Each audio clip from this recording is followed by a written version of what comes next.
বড় সুখবর দেশ জুড়ে আসন্ন ঈদ উল আজহা উপলক্ষে একটানা 7 দিনের সাধারণ ছুটি ঘোষণা করেছে সরকার। উৎসবের মৌসুমে সাধারণ মানুষের যাতায়াত সহজ করতে এবং বাড়তি চাপ সামলাতে এই সিদ্ধান্ত নিয়েছে মন্ত্রিসভা। ঘোষণা অনুযায়ী ঈদের মূল ছুটির সঙ্গে নির্বাহী আদেশে আরও কয়েকদিন যুক্ত করা হয়েছে। এর ফলে সরকারি, আধা সরকারি এবং স্বায়ত্তশাসিত সব প্রতিষ্ঠানের কর্মীরা দীর্ঘ এই অবকাশের সুযোগ পাবেন।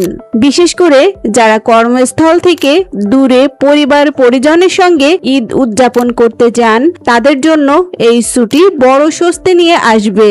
সরকারের পক্ষ থেকে জানানো হয়েছে, ঘরমুখো মানুষের যাত্রা নিরাপদ করতে এবং মহাসড়কে যানজট নিয়ন্ত্রণে এই পদক্ষেপ বিশেষ ভূমিকা রাখবে। তবে জরুরি সেবা যেমন হাসপাতাল, ফায়ার সার্ভিস এবং বিদ্যুৎ ও পানি সরবরাহ প্রতিষ্ঠানগুলো এই ছুটির আওতামুক্ত থাকবে, অর্থাৎ জনগুরুত্বপূর্ণ সব কাজ নিয়মিত চলবে। ইতোমধ্যে জনপ্রশাসন মন্ত্রণালয় থেকে এই সংক্রান্ত প্রজ্ঞাপন জারি করা হয়েছে।